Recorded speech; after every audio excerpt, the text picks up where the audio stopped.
Mornings. आज class 10 से related 6.1 theorem, जिसको कि हम लोग कहते हैं फंडामेंटल भी थ्योरम कहते हैं, आधारभूत अनुपातिकता थ्योरम। 6.1 थ्योरम में ये क्लास 10 से रिलेटेड है और बहुत मैं सिंपली बताऊंगा और कॉन्सेप्ट के साथ बताऊंगा।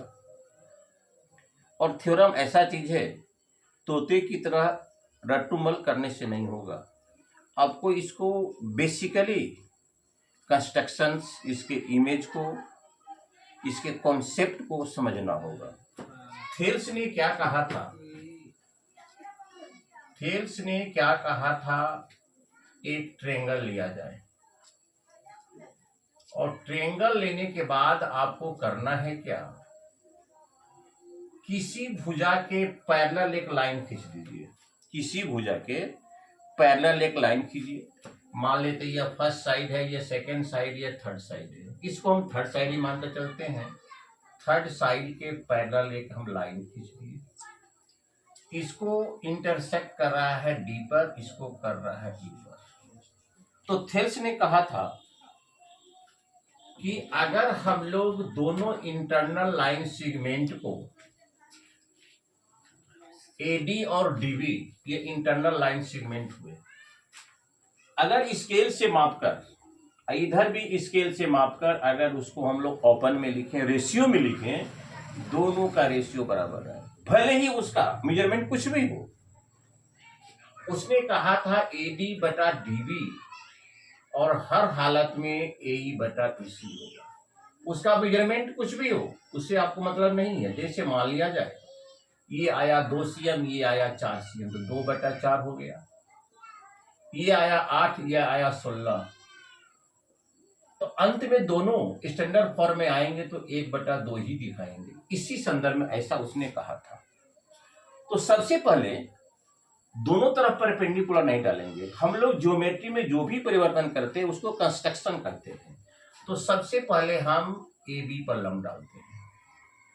तो ए बी पर जो लंब डाले तो वह perpendicular A D E triangle के लिए भी हुआ और डी बी ई ट्रेंगल, दोनों ट्रेंगल के लिए हुआ। क्योंकि वर्टेक्स से, जैसे मान लिया जाए ये कोई परपेंडिकुलर है और यह बेस है, इस पर जितना भी ट्रेंगल बनेगा सभी ट्रेंगों के लिए परपेंडिकुलर है। बेस भले ही अलग अलग होगा लेकिन सबों के लिए परपेंडिकुलर आपका पीएम ही होगा। तो सबसे पहले हम चलते हैं एडी को ले रहे हैं। देखिए तो एडी जो लाइन सेगमेंट है वह किस ट्रेंगल से रिलेटेड है? तो एडीई से आप यहां पर लिखिए एरिया ऑफ ट्रेंगल एडीई। और देखिए ये डीबी किससे रिलेटेड है? तो डीबीई से रिलेटेड है। तो एरिया ऑफ ट्रेंगल डीबीई।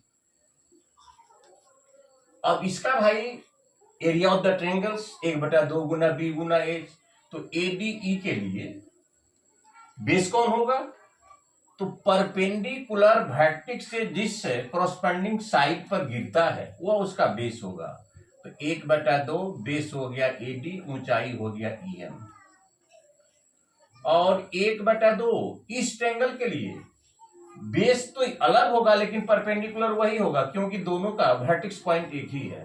तो 1/2 डीबी इंटू इस डीबी, ये दोनों रिमूव कर दीजिए, एडी बटा डीबी। इसको मान लीजिए फर्स्ट। दूसरे को दिखाने की आवश्यकता नहीं है, इधर से परपेंडिकुलर एन डाल दीजिए और इसको मिला दीजिए। आप परीक्षा में सिमिलरली लिख सकते हैं, हम भी यहां पर लिख देते हैं सिमिलरली।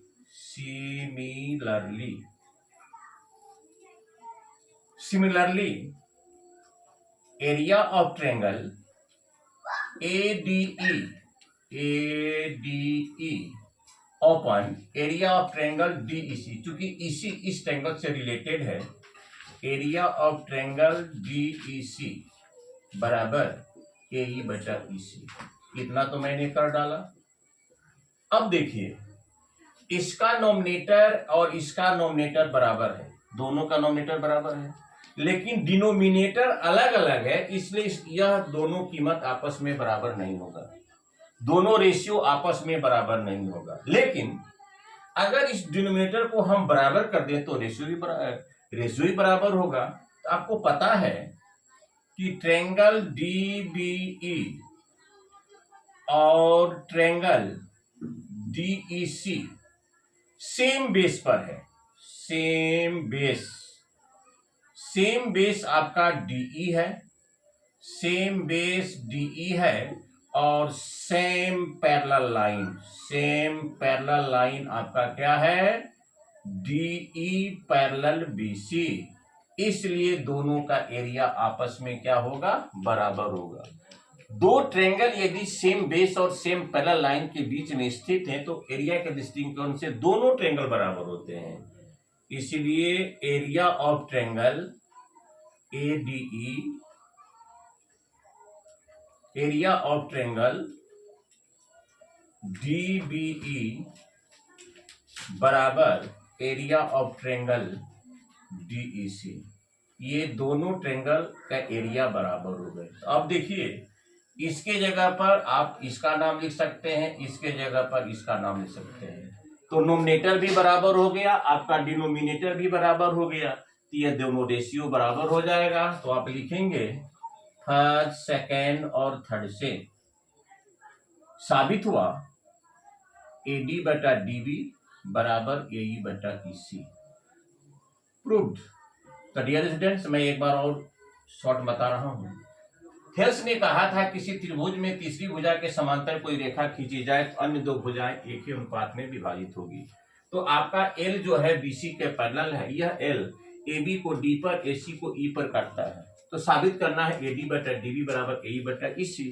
मैंने क्या किया, E बिंदु से AB पर परपेंडिकुलर डाला। यह परपेंडिकुलर दोनों ट्रायंगल के लिए, इसके लिए भी है और इसके लिए भी है। तो AD है तो सबसे पहले मैं AD ट्रायंगल को लिया, और DB रिलेटेड है DBE से, मैंने तो DBE को लिया। 1/2 गुना आधार गुना ऊंचाई, यहां पर आया AD बटा DB। अब पुनः उतना दिखाना संभव नहीं है और जरूरी भी नहीं है। अब लीजिए AE किससे रिलेटेड है, तो ADE, लेकिन इसका परपेंडिकुलर DN होगा, बेस AE होगा। EC किससे रिलेटेड है भाई, DEC से, इसका बेस होगा EC, लेकिन परपेंडिकुलर आपका वही होगा। तो ये दोनों तो प्राप्त हो गया। लेकिन अगर इधर हम कंपेयर करते हैं तो दोनों के अंश बराबर है, लेकिन हर बराबर नहीं है। जब तक हर हम बराबर नहीं करते हैं तब तक ये दोनों रेशियो बराबर नहीं होगा। हम लोग पढ़े थे 9th क्लास में कि अगर दो ट्रायंगल एक ही बेस और एक ही पैरेलल लाइन के बीच में स्थित है, ये दोनों जो ट्रायंगल है एक ही बेस पर है और एक ही पैरेलल लाइन के बीच में है, तो दोनों के एरिया बराबर होगा। इसका मतलब है दोनों का डिनोमिनेटर क्या हो गया, बराबर हो गया, और नोमिनेटर बराबर तो है ही, इसलिए दोनों रेशियो बराबर होगा। डियर स्टूडेंट्स, हमारा तो एक्सप्लेनेशन आपने तो देखा, और अपने ये क्लासमेट को भी फॉरवर्ड कीजिएगा, क्योंकि 2025 के लिए मोस्ट इंपॉर्टेंट ये थ्योरम है। आपके क्लास 10th में 2 हो गया आपका थेल्स से, 3 हो गया सिमिलरिटी 5, 2 हो गया सर्कल, 7 है, 7 में से एक रहता है और एक उस पर आधारित एक प्रश्न रहता है। तो डियर स्टूडेंट्स, मैं जिस तरह आप तक विभिन्न प्रकार के सेवाओं को उपलब्ध करा रहा हूँ, उसी प्रकार से मुझे भी आप प्रोत्साहित करने का जरूर ही प्रयास करेंगे। Thank you very much.